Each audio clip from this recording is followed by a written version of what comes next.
ఈ main masala powders అండి. ఒకటి వచ్చేసి ధనియాల పొడి, గరం మసాలా, జీలకర్ర పొడి. ఈ 3 పౌడర్స్ ని ఎలా తయారు చేసుకోవాలో ఇవాళ వీడియోలో మనం చూద్దాము. ముందుగా మసాలా పౌడర్స్ రెడీ చేసుకోవడానికి ప్యాన్ పెట్టుకోవాలి. ప్యాన్ పెట్టుకుని స్టవ్ ఆన్ చేసుకున్న తర్వాత జీలకర్ర అంతా కూడా చక్కగా ఒక పెద్ద ప్లేట్ తీసుకొని, లేదంటే చాట్లో కానీ ఎటువంటి డస్ట్ నలకలు లేకుండా శుభ్రంగా చిరుక్కోవాలండి.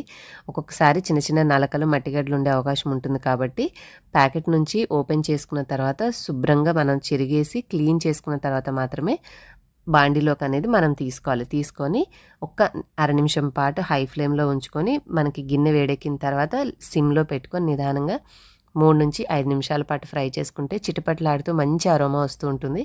కలర్ మారిన తర్వాత మనం వేరొక ప్లేట్లోకి తీసుకొని చల్లార్చుకోవాలి.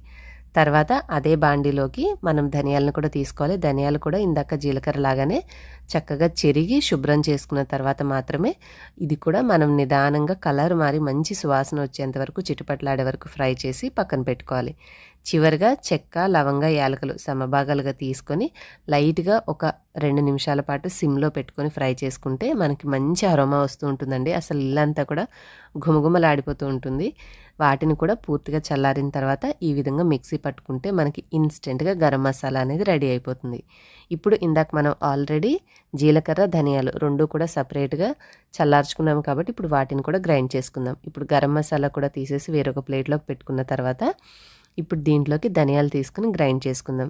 ధనియాలు, జీలకర్ర సన్న మంట మీద మంచిగా కలర్ మారి మంచి సువాసన వచ్చే వరకు ఫ్రై చేసుకుంటే మీరు ఆ పౌడర్ని మనము మసాలా కర్రీస్లో వేసుకున్నప్పుడు చాలా చాలా మంచి అరోమాటిక్గా మనకి కూర కూడా గుమగుమలాడుతూ వస్తుందండి. సో ధనియాల పొడి కూడా చూసారు కదా, మార్కెట్లో కొనే అవసరం లేకుండానే ఇలా సింపుల్గా క్లీన్ చేసుకుని ఇంట్లో రెడీ చేసుకుంటే సూపర్గా ఉంటుంది. చివరిగా జీలకర్రను కూడా నేను చల్లారిన తర్వాత గ్రైండ్ చేసుకున్నాను. సో చూసారు కదండి, ఈ విధంగా తయారు చేసుకుంటే చక్కగా మనమే బయట మార్కెట్లో కొనే అవసరం లేకుండా జీలకర్ర పొడి, ధనియాల పొడి, గరం మసాలా 3 కూడా చిటికలో రెడీ చేసేసుకున్నాం కదండి. సో ఇలా తయారు చేసుకొని మసాలా పౌడర్స్ అన్ని పూర్తిగా చల్లారిన తర్వాత గాజు సీసాలో స్టోర్ చేసుకుంటే మనం ఎప్పుడు కూరలు చేసుకున్నా కూడా చక్కగా వేసుకుంటే మంచి రుచి సువాసననే ఉంటాయి.